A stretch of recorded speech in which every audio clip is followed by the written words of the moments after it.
ഇനി നമുക്ക് പോകേണ്ടത് കോഴിക്കോട് ജില്ലയിലാണ് കേട്ടോ. കോഴിക്കോട് ഞാൻ രാവിലെ ഓഫീസിലേക്ക് വരുമ്പോൾ നല്ല മഴയുണ്ടായിരുന്നു. ഇപ്പോഴും മഴ നിർത്താതെ പെയ്തുകൊണ്ടിരിക്കുന്നു എന്നാണ് അറിയാൻ കഴിയുന്നത്. കനത്ത മഴയിൽ കോഴിക്കോട് വെള്ളിപ്പറമ്പിൽ വീടിടിഞ്ഞു. പുയലിൽ കാട്ടിൽ നൌഷാദിന്റെ വീടാണ് ഇടിഞ്ഞു വീണത്. പുലർച്ചെ 3 മണിയോടെയാണ് അപകടം. നന്ദഗോപാൽ വിവരങ്ങൾ നൽകും. നന്ദു, വീട്ടിൽ ആളുള്ള സമയത്തായിരുന്നു ഈ അപകടം? തീർച്ചയായും ഇവിടെ വീട്ടിൽ നൌഷാദും കുടുംബവും ഉണ്ടായിരുന്നു. ഇവർ കിടന്നുറങ്ങുന്ന സമയത്ത് പുലർച്ചെ 3 മണിയോട് കൂടിയാണ് ഈ അപകടം സംഭവിച്ചിരിക്കുന്നത്. നമുക്ക് ദൃശ്യങ്ങളിലേക്ക് നേരെ പോയി കഴിഞ്ഞാൽ ഈ അപകടത്തിന്റെ വ്യാപ്തി വ്യക്തമാകും. വീടിന്റെ പിറകുവശത്ത് അടുക്കളയും അതോടൊപ്പം ചേർന്ന ബാത്റൂമും ഉൾപ്പെടെയുള്ള ഭാഗങ്ങളാണ് താഴേക്ക് പതിച്ചിരിക്കുന്നത്. വലിയ അപകടം തന്നെയാണ് സംഭവിച്ചിരിക്കുന്നത്. ഇതാരും തന്നെ പ്രതീക്ഷിച്ചിരുന്നില്ല.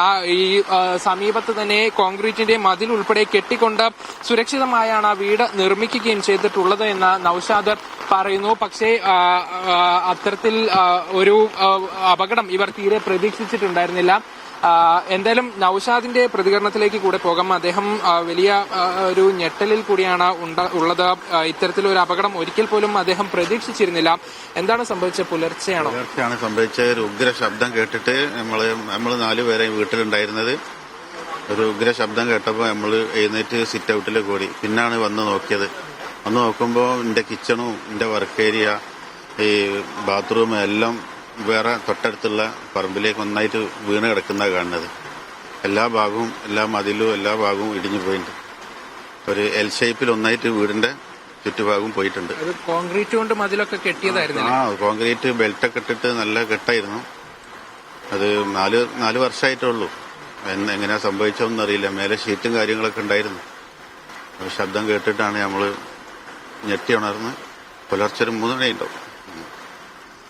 അദ്ദേഹം പറയുന്നത് പോലെ 4 വർഷം മാത്രമായിട്ടേ ഉള്ളൂ ഈ വീട് നിർമ്മിച്ചിട്ട്. അതിനിടെയാണ് ഇങ്ങനെ ഒരു വലിയ ദുരന്തം ഉണ്ടായിരിക്കുന്നത്. വീടിനുള്ളിലെ ഉപകരണങ്ങൾ ഉൾപ്പെടെ താഴേക്ക് പതിച്ചിരിക്കുകയാണ്. അടുക്കളയിലുള്ള വലിയ നാശനഷ്ടം സംഭവിച്ചിരിക്കുന്നു. ഈ വീട്ടിൽ ഇനിയിപ്പോൾ താമസിക്കാൻ പറ്റാത്ത ഒരു സ്ഥിതിയാണുള്ളത്. മഴ കനക്കുന്നതിനനുസരിച്ച് സമീപത്തെ സൈഡിൽ നിന്നും ഉൾപ്പെടെ ഈ മണ്ണ് താഴോട്ട് ഇടിയുന്നുണ്ട്. വീണ്ടും ഈ വീടിന്റെ കുറച്ച് ഭാഗം കൂടെ ഇടിഞ്ഞു പോകാനുള്ള ഒരു സാധ്യത, അപകടാവസ്ഥ ഇപ്പോഴും നിലനിൽക്കുന്നു എന്നുള്ളതാണ് നാട്ടുകാരുൾപ്പെടെ പറയുന്നത്.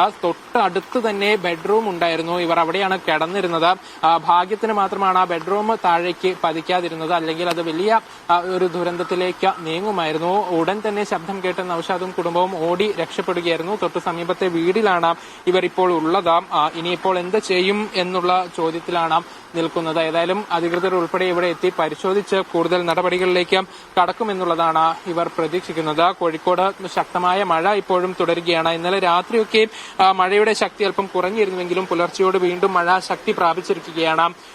താഴ്ന്ന ഭാഗങ്ങളിൽ നിന്നൊക്കെ വെള്ളം ഇറങ്ങിപ്പോയിട്ടുണ്ടായിരുന്നു. പക്ഷേ മഴ കനക്കുന്നതോടുകൂടി ആശങ്ക വീണ്ടും വർദ്ധിക്കുകയാണ്. അതിനിടെയാണ് ഇത്തരത്തിലൊരു ദുരന്തം ഉണ്ടായിരിക്കുന്നത് മഴക്കെടുതിയിൽ.